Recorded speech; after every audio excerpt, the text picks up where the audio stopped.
Hi, and welcome to this tutorial, which is the first of several on rates. You will need to watch all of them to fully understand this module, as well as review the printed material.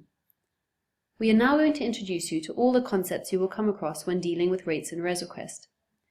Before we examine what a rate is, let's have a quick look at rates in action in your system. So here we have the availability calendar, and here is your rate type. The dates you select here will determine which rate period the rates will be pulled from.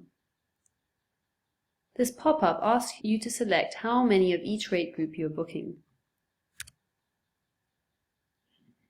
Adding optional services will add amounts to your rate if the components are chargeable.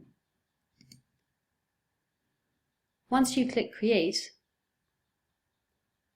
you will see that the itinerary has been priced for you thanks to your rate setup. Now, let's take a closer look at how the system generates that price. You could have this bed, sell it to this person at this rate, and that's easy enough. The same bed could be sold to these different people at different rates, so this means you require a different rate group. And the same bed could be sold to the same kind of people, but from different places, or through different agents at different rates. And this means rate types are required.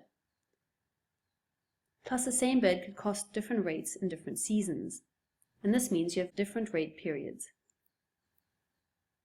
Now, let's take a look behind the scenes. This rate can be made up of different rate components, such as accommodation, activities, conservation fund, and no-cost components, like bed configurations. You can choose to publicize these rate components or hide them from your clients, so they're purely for accounting purposes.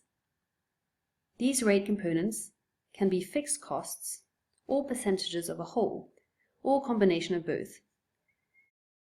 These rate components are all subject to different taxes or fees. They can be commissionable or non-commissionable. So when you add commission, or have a special on a rate, some components can be exempt from that discount. These components can be extrapolated from the rate, or they can be optional components which are chargeable, and these will add amounts to the rate.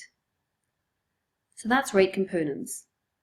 To recap, your rates are defined across these variables: rate groups, types, periods, and components.